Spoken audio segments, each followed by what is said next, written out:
大家好，咁第3場嘅講座而家正式開始，主題係 Diet by DNA: The Best Way to Eat Written in Your Genes。主講係 Dr. Lee 李博士。李博士曾經喺我哋過去9年都一直擔任我哋 HKU SPACE 嘅講師，佢教授咗好多嘅主題，包括係遺傳學、營養遺傳學等。咁餘下時間，咁我交俾李博士去進行佢嘅演講。李博士有請。Good afternoon, everyone. So my name is Dr. Alex Lee, and just give a little bit of background about myself. So I've been teaching at HKU SPACE for the previous 9 years in a variety of subjects, including nutrition, biochemistry, genetics, and one topic which is very to my heart is Nutrigenomics. So today, I really want to give you a short talk. Right, and the title will be Diet by DNA is the best way to eat written in your genes. So quite a short talk, so feel free to ask any questions if you have. Okay, so let's imagine in a world where you're not obsessively counting calories.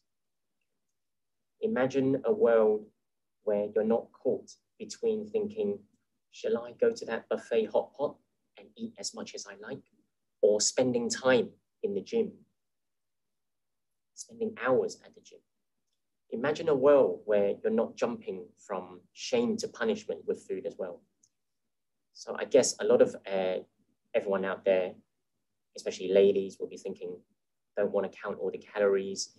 For boys or for the guys out there, thinking about the amount you can eat and the amount of beer you can drink.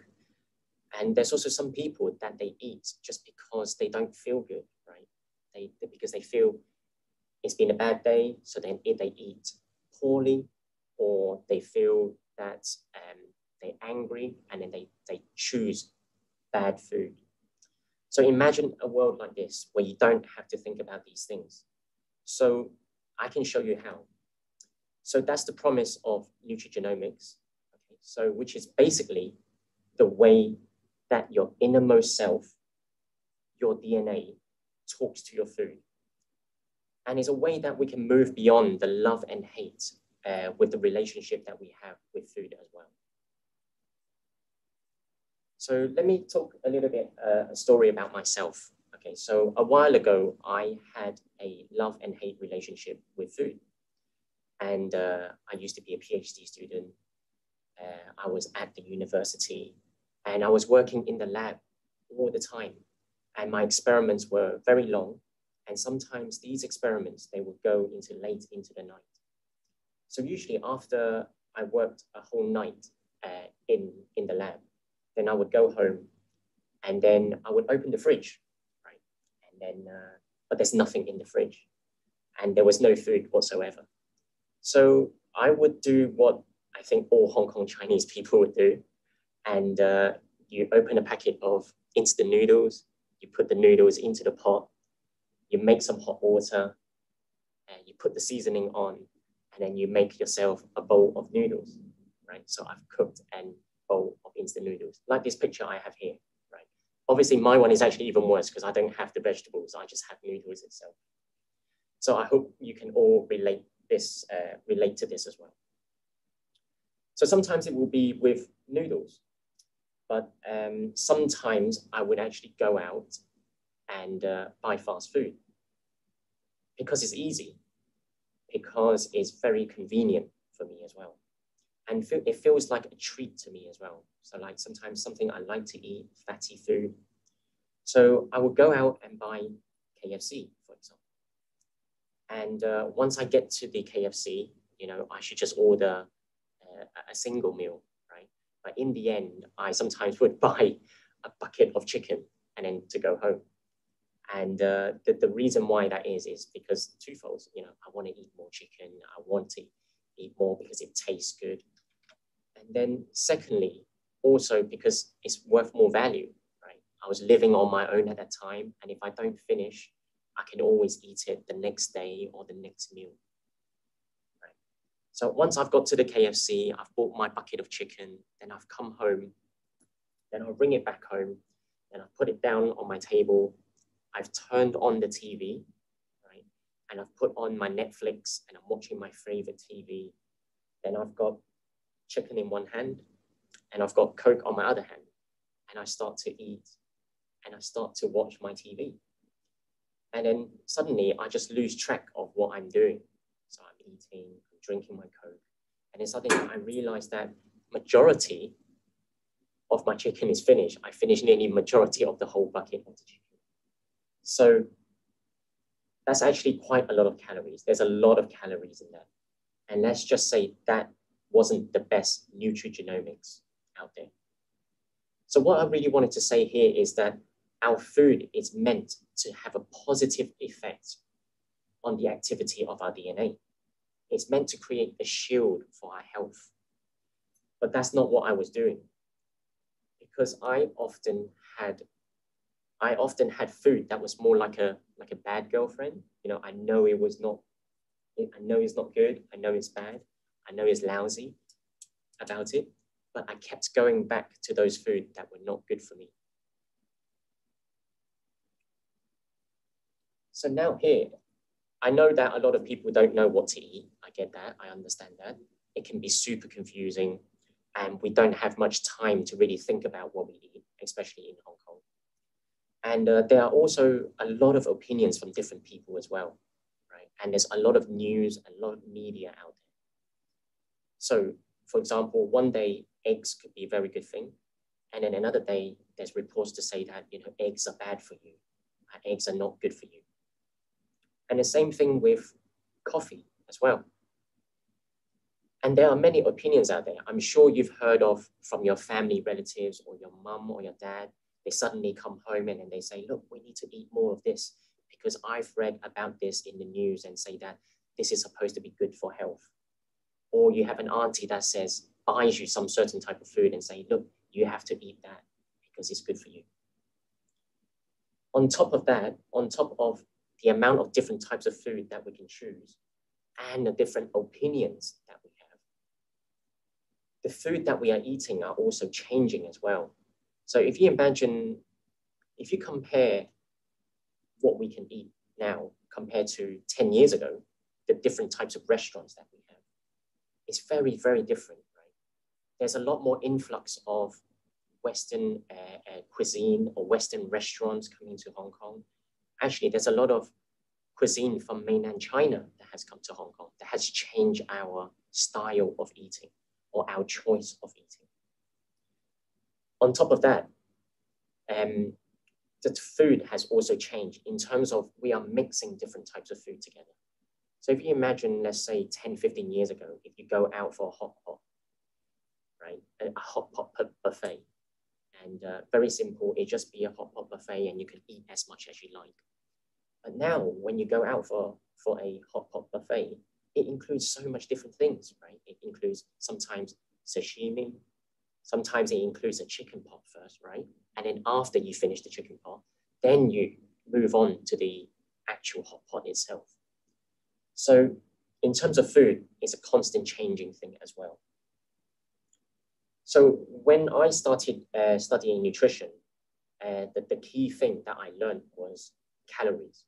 Calories were the most important things that we need to make sure of. And but now it's kind of quite different as well. Now it's not just about calories, it's about calories and what they do to our hormones. So for example, insulin. So this is why nutrition can be confusing, and because the fact that it's changing all the time, I totally understand that. And also, I mentioned about media before. Not only the media, they kind of sometimes try to change the messaging of nutrition, but also the advices out there. Perhaps maybe with some countries' governments or other places, the advices are not that great either. They're quite general advices. And then we also have this new term called big food. So big, B-I-G, and food, F-O-O-D. So what is big food? So big food is given to an industry in which a few huge companies dominate the production and the sales of food and drinks to consumers. So we have that in Hong Kong as well. So you think about all the restaurants that are out there. If you think about Café de Coral, right? Each day they are serving roughly 300,000 or 400,000 people each day. And another one is Maxim, right? Very, very big company. And they have Chinese cuisine restaurants. They have Western restaurants. They have Asian restaurants. They have fast food. They have bakery. They even own Starbucks. And they also do Japanese food like sushi. So they control a lot of what we eat. And we tend to go to these restaurants because perhaps maybe it's value for money, maybe it's ease of eating. And so these companies do really control a big part of what we eat in our daily life in Hong Kong. So what I want to do now is to take three very key powerful ways that science has taught us about the relationship with food, our relationship with food. And I wanted to share this with you today. So firstly, we're going to talk about the genome. Okay, so this is really simply all the genetic materials that we have in our body. So in a more detailed term, it's all the genetic materials that we have in our chromosomes. So you can see in this diagram, we have 23 pairs of chromosomes, right? A total of 46 chromosomes. And the genome is all the genetic materials that is in these chromosomes.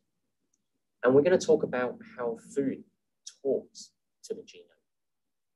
And I want to start with the idea that one person's superfood is someone else's poison. So let's talk about coffee. So coffee is, you know, a lot of people drink coffee. It's delicious. It's used by millions of people in the morning. It's kind of quite a ritual thing, right? You wake up in the morning, perhaps you drink a little bit of water, and then you put the kettle on, and then you make yourself a cup of coffee to wake yourself up, to make you feel more awake. And the coffee is also highly addictive, right? We know that because why are there so many coffee shops out there, right? It's clearly that people are addicted to coffee. So here's the deal with coffee. There's one gene in particular that determines whether you are a fast metabolizer or a slow metabolizer of caffeine. So if you were here watching this talk now, I would ask you to look at the person next to you, but this has turned into a kind of a virtual webinar. So hopefully where you're listening from, if there's someone next to you, have a look at them. Maybe it's your family member, maybe it's a stranger out in the streets that you're just watching this at this moment. If you look at them, right, chances are that one of you is a fast metabolizer of caffeine, whereas the other one of you is a slow metabolizer of caffeine. So let me explain. So the fast metabolizers, what's so special about them? Okay. They are the ones that drink a cup of coffee and they feel like a rock star, right? They drink up a coffee and they are switched on. They are on task, right? And the reason why this is because they have a better mental acuity, right? The sharpness of the mind. It allows them to have better memory, better focus, better understanding, and better concentration. Okay, so these are the fast metabolizers of coffee or caffeine. In addition to that, they also have a lower risk of heart disease, and they even have a lower risk of Alzheimer's disease. So they get all the benefits of caffeine or coffee, the reason why we drink it, but they don't get any of the risk of the coffee. So I sometimes follow the literature on coffee as well. And if you have followed some of the literature on coffee, you may have noticed that some of the studies that are out there, half of the studies out there would say it's good for you, right? When other half of the studies would say it's bad for you and it's not good, you shouldn't drink it, right? And that's because they haven't separated those studies into those that have the fast gene versus those that has the slow gene. So I've talked about the fast metabolizers. So perhaps maybe I can talk a little bit about the slow metabolizers. So this is the other half of the population, the slow metabolizers of caffeine. So some people drink a cup of coffee and then they don't respond well to it. And you know who these people are. You must have a friend, you know, when you go for a cup of coffee with them and then they will say, oh, I'm not going to drink coffee, you know. And I don't drink coffee, you know, because if I drink coffee, I'm not able to sleep at night. You know, I won't be able to sleep tonight. Or they would say, oh, I don't drink coffee because I'm going to get too hyper, right? Or it'd be too much for me. I mean, I've heard even some of my friends say, I don't drink coffee because, you know, my heart rate will go really high and I can feel my heart beating. So these must be the slow metabolizers of caffeine. So what happens in their body is once they drink the coffee, their cortisol would, from a normal level, would really increase up to a very sky-high level of cortisol.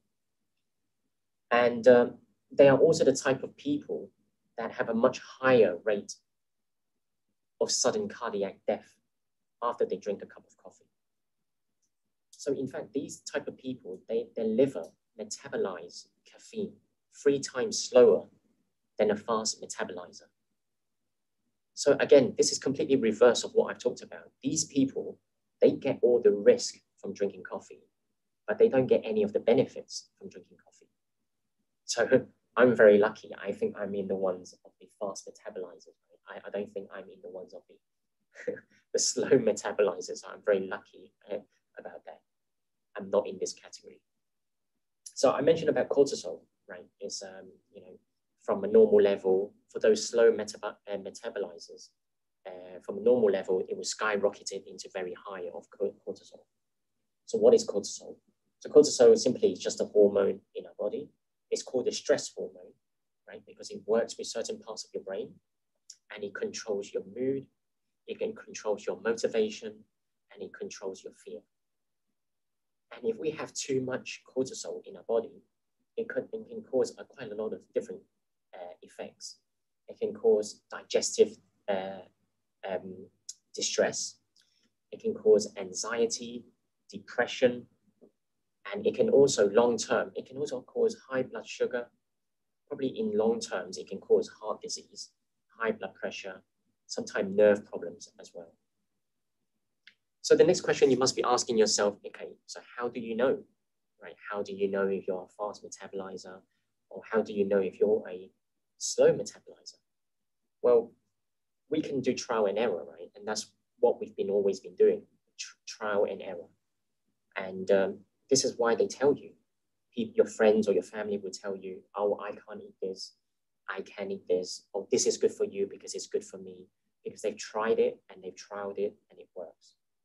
But what I found is, if you do trial and error, instead of actually testing yourself, what usually happen is you will have a lot of sleepless nights until you get to the truth.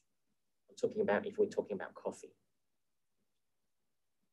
And imagine that on a bigger scale, not just coffee.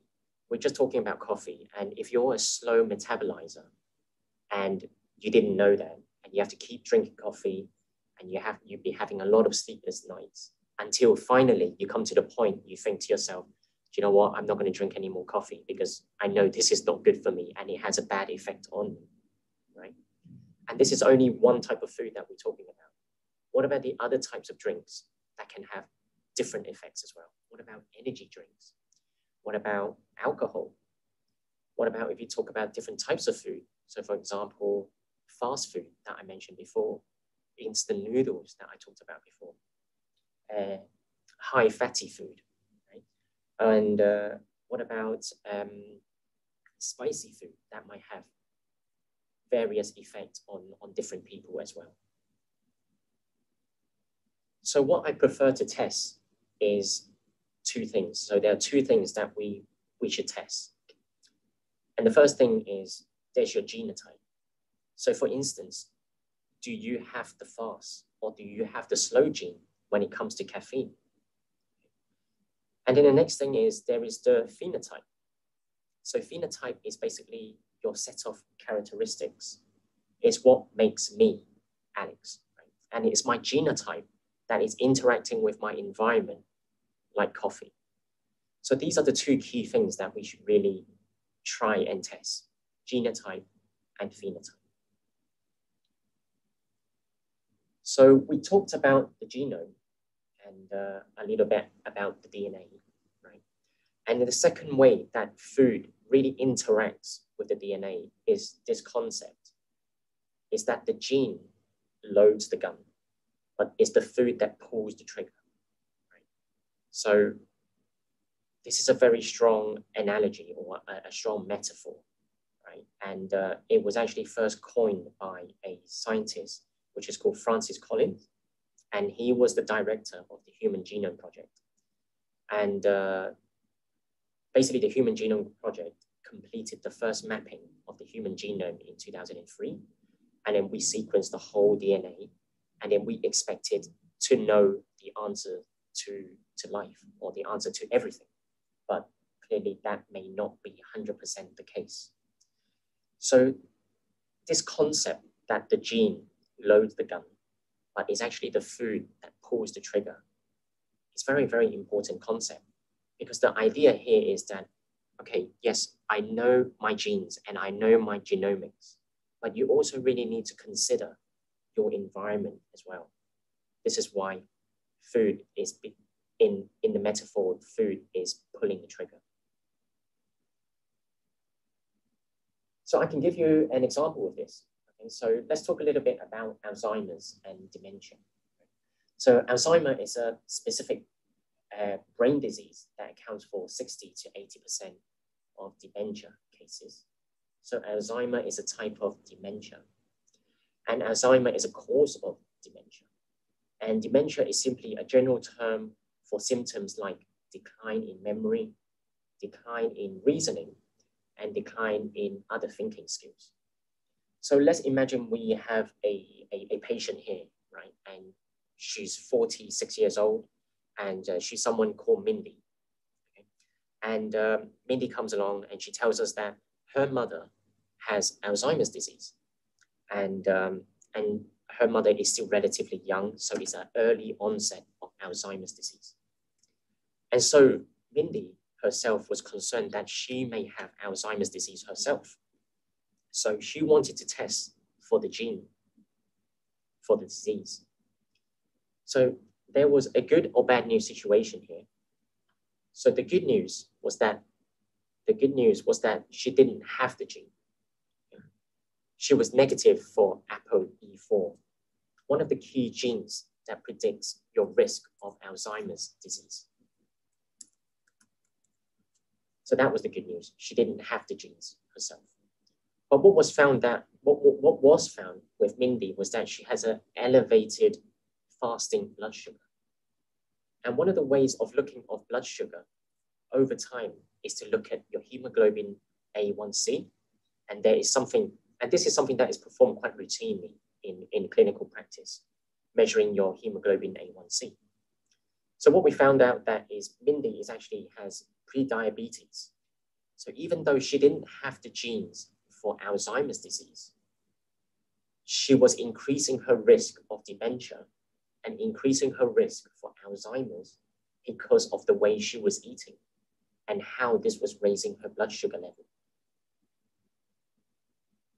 So just to carry on with the story, so Mindy happened to she really likes sweet food. She has a very big fondness of desserts, especially donuts. And so clearly she has to change the way that she was eating, not just because of her physical health in the current situation, but to reduce the risk of having Alzheimer's disease. So we had to find the foods that stabilizes her blood sugar. And what are these kind of foods? So, well, it's basically the way our DNA evolves millions of years ago, so that we're eating the food that grow in the ground and also animals that roam about the planets. So what I'm talking about here, is foods like plants, nuts, seeds, vegetables, fruits, as well as anti-inflammatory wild meat and seafood. So that's what Mindy started to eat, and she corrected her blood sugar problem. And when you fix the blood sugar problem, that actually reduces 60% of the risk of your cognitive decline over your lifetime. Just imagine that, just by eating a bit better and reducing the sweet food in her diet, she's able to fix her blood sugar. She's able to reduce her percentage of risk of getting Alzheimer's disease by 60%. That's really, really a dramatic reduction of risk. Okay, so the third and final concept is that it's not just your genes and your environment that matters. It's the context in which you eat as well. So in our brains has evolved over time to scan the environment. So our brain always scanning over the environment, and we're looking for situations that could potentially be dangerous to us, where we may have a greater risk of having physical injury. And there are 3 situations that make your brain set off an alarm. So these situations are social conflict, social rejection, and social isolation. So now what I'm talking about here is this part is talking about social genomics. Okay, so this is a really interesting area, because one of the problems is that when your brain is perceived to be in one of these dangerous situations where physical injury is likely to happen, it actually triggers inflammation. And inflammation is like a really bad party for your body. It's okay for a few days, right? But if it lasts longer than that, then it's like a fire that keeps on burning and cannot stop. And it can cause a lot of various problems. It can lead to chronic diseases like breast cancer, Alzheimer's disease, and diabetes. So what we want to do is we want to avoid situations that triggers the immune system to make you inflamed. So let me give you an example, okay? So one of the worst situations I've noticed when I've been working in Hong Kong is lunch hour during a normal workday in Hong Kong. And you see there's people rushing. Once it hits 12 o'clock or 1 o'clock, you see people rushing everywhere. There's people rushing from here, restaurant A, and there's people rushing to restaurant B, and then there's people queuing up, there's people shouting, there's people pushing and shoving, and everyone is rushing because they want to eat within 1 hour so that they can get back to work on time, so that they're not late. And a lot of these lunchtime during work as well, some people are eating in isolation as well. So if you imagine pre-COVID, where you are on your own for lunchtime and you go outside and you're thinking, okay, what should I eat? So you go into a restaurant and then you're there on your own, you feel isolated. Right? And then sometimes in these restaurants, you have to share tables with strangers, with people you don't know. And then you're kind of eating together, but you don't really know them. So again, causing social conflict. And even now, during COVID, people are just eating alone now because of COVID. And again, a bit of social isolation here. So your chance of physical injury is actually quite high. And it's basically telling your immune system all the time to be attacking, and causing a reaction and causing inflammation. So in this case, it's not very good. It's not good. And we need a much more calmer place or a calmer environment to eat. So for example, even during this COVID period when we're eating, even if you're working at home, you may be eating alone.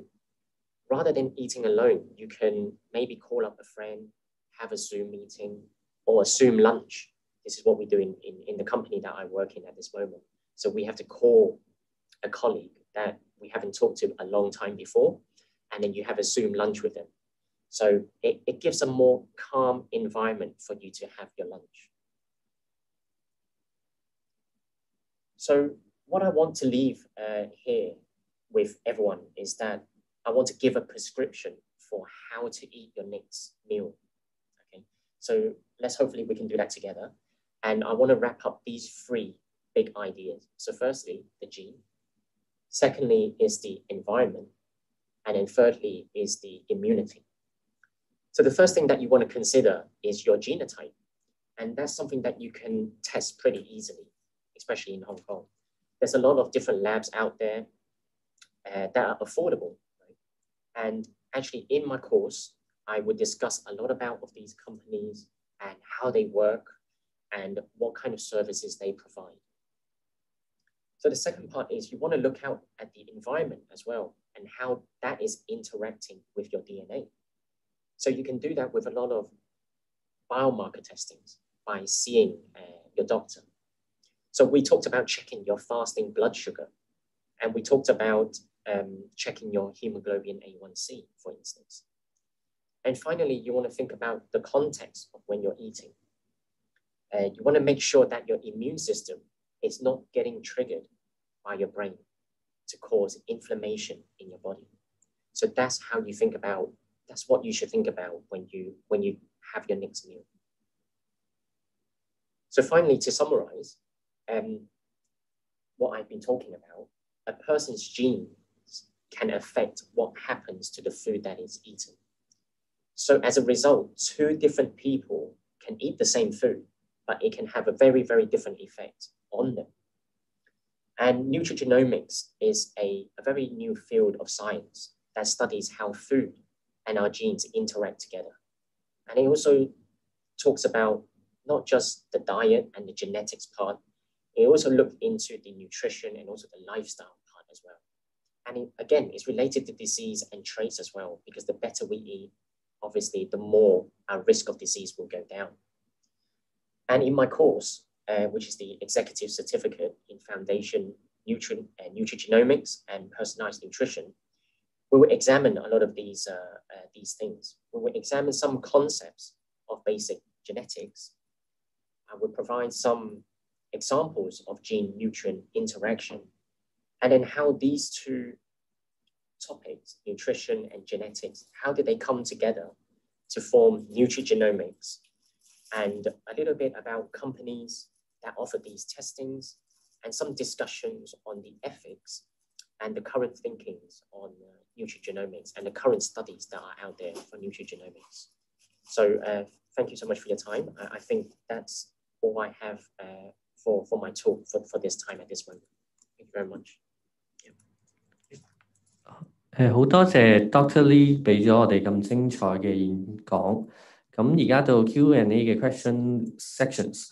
咁有幾位聽眾就想問 Dr. Lee 嘅。咁第一個問題就係、有啲人飲啖水就肥，有啲人食極唔肥，係咪同基因有關嘅咧？如果係嘅話，咁飲啖水就肥嘅人可以點做先可以維持到同控制到嘅體重咧？好多謝你哋咁快問問題啦。咁水會唔會咁我覺得唔會嘅，因為水係冇乜 calories 喺呢一方面。咁可能喺呢一方面就呢個係可能係 more of 一個 myth 係定more of 一個 fact 咯，我會咁講。咁好多謝阿 Dr. Lee 嘅解答啦。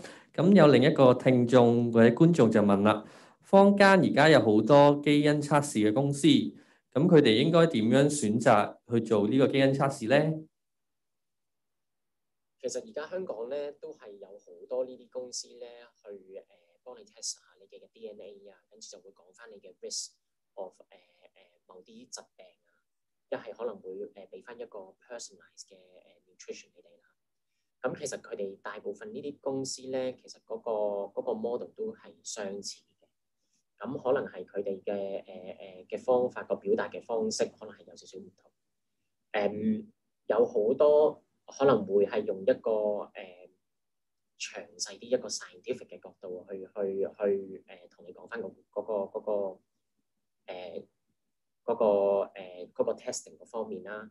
有啲係會解釋翻啲用啲 layman 啲嘅字眼，可能會咁同翻大家講。大部分嘅 test 咧，我所見到咧都係相似嘅。我諗有啲係會睇翻你係會 test 啲乜嘢啦。有啲如果真係要 test 翻某啲可能 risk 過某啲疾病嘅咧，咁有啲companies 係會 specific 去做翻啲疾病嘅 test 咯。